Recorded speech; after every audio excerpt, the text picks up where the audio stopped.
Hello and welcome to Fowl Plays, where we look at tales of tabletop tragedy that are sure to ruffle some feathers. I'm your host, Boss Goose, bringing you a bonus episode today as we look at two different stories. The first featuring a DM who instigates PvP only to realize the result was not the one they wanted, and decides to bring in a powerful NPC to Deus Ex the situation. And in our second story, OP is made to sit and watch for the majority of the game time, only to be kicked from the group when finally allowed to participate in a session. So take a seat and wet your beaks as we dive on into today's tales. So, spoilers for Descent into Avernus. After my previous character dies at the hands of a devil, I approach my DM with the idea of my new character, a fallen paladin, to parallel the idea of redeeming Zariel by having a character who very much doesn't want to be redeemed. I loved this paladin. He was my baby, my first real complex character I've ever made, so I'm still salty about this. My paladin joins a sorcerer, who I appreciated dearly, and a wizard who is played by the DM's girlfriend. I'm a level beneath everyone else, which is going to come up later. So we're heading over to a hag's place and setting, and in the forest we see a bright purple bag next to a dead adventurer. The wizard speaks up, immediately saying it's a bag of holding. My paladin, a long veteran of the Nine Hells, recommends she not go interacting with magic items without identifying them, especially near a very evil hag's lair. Well, as it turns out, that was a bag of devouring. It eats the wizard, the sorcerer freaks out and tries to cut the bag open, the bag fizzles and it's gone. Wizard is gone, and paladin is saying it's a waste of life. Shouldn't have done that. The sorcerer is upset that they lost the only surviving member of the original team. But then, the next session comes by, and the wizard reappears, majestic wings on her back. She was saved from the astral sea by a god, given a few blessings, and sent back to the Nine Hells. My character takes a bit of a problem with that, being a fallen paladin. He tells the wizard that gods don't give blessings unless they want something from you. DM gets upset, saying I'm being rude, so I drop it. Fast forward through the campaign, and a lot of stuff has happened. See, my paladin fell a while ago, and learned how people end up in the Nine Hells. He approaches Bell, and asks to be guaranteed a position in Hell when he dies. This, 20 sessions later, finally levels me up to the rest of the party. Bell tells the paladin to kill the wizard. We get a break, so I go up to the DM, and I tell them that end of campaign PvP is a terrible idea. By how the characters have developed, I'd slaughter the other two. It'd be unfun for everyone. Don't do it. Fast forward again, and we're at the very end of the campaign. We've redeemed Zariel, everyone's happy, and her and Lulu ride off into the sunset. Suddenly I'm told, "I order you to attack the wizard while she's weak." So the paladin attacks, and we roll initiative. But I've got a big brain here. I've got a plan. First turn, I knock out the third player, pump some mad smites into him, and I attack non-lethally. I turn to the wizard, who retreats into the sky, and after a round of getting blasted, Paladin says, "I'm under orders to kill you, but there's no order that you need stay dead. I'll revive you afterwards. If you don't, I'm going to kill your friend here, and his soul will be damned to hell. I'm even getting a wish for this, and I'm going to wish that things like devils and demons can't enter planes they're not native to. Great idea, isn't it?" I hear the DM quietly ponder what he should have happen. I've got my weapon to the down PC, and I've enough HP to survive anything, at least long enough to kill them. We're at an impasse. Suddenly, the DM announces that I have a tap on my back. An angel, one we'd previously saved, said he's going to help me with something. He stabs me in the back twice, instantly downing me. He rolls into initiative and goes next, hitting me twice more and killing my character. The paladin wakes up naked and weak in Avernus, and the angel congratulates the rest of the party for saving the world. And the kicker is, the DM got upset at me for not being happy with how it turned out. Said I was being a bitch about it. The campaign took a year and ended with, "Rocks fall, you die."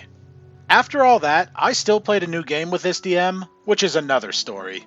I'm out of his games now though, and my general level of stress has shot down so much. No D&D is better than bad D&D. Edit. Wow, this post really blew up. Honestly, I was worried that somehow this post was going to reveal that I was somehow a bad player in this situation.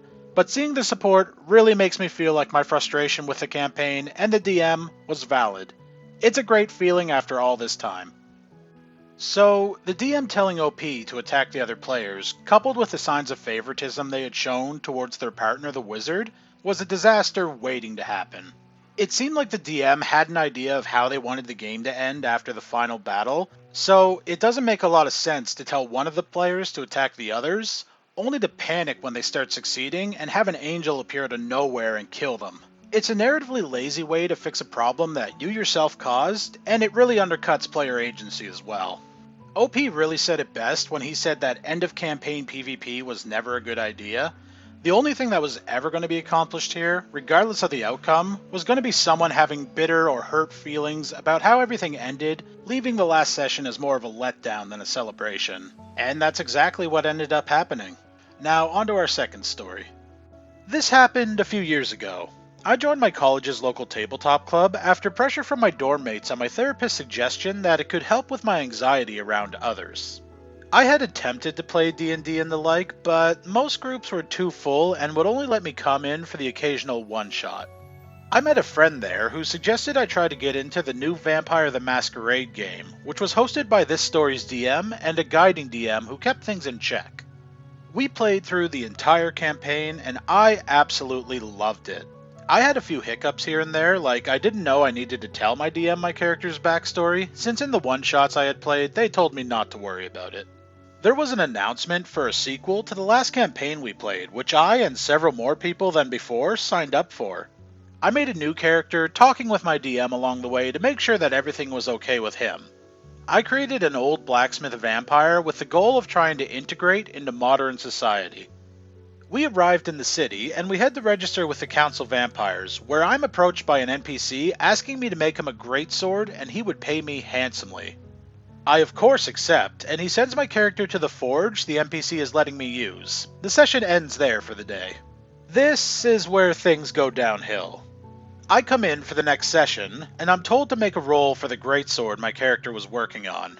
I make 5 successes, which is huge. He tells me, great, you've made some progress but haven't finished. That's all I did that session for 6 hours. Next session, the same thing happens, and on the third session, he stops asking me to even make a roll. Whenever I would decide I wanted to just go home, he would stop me and tell me that I might be needed for something. On the 4th session, I'm almost done with the sword when a PC stops by and asks if I can custom fit her armor. I don't really want to, since I actually want to play the game. The DM tells me, "You're a blacksmith, aren't you? Your character would do it. I promise it won't take as long this time."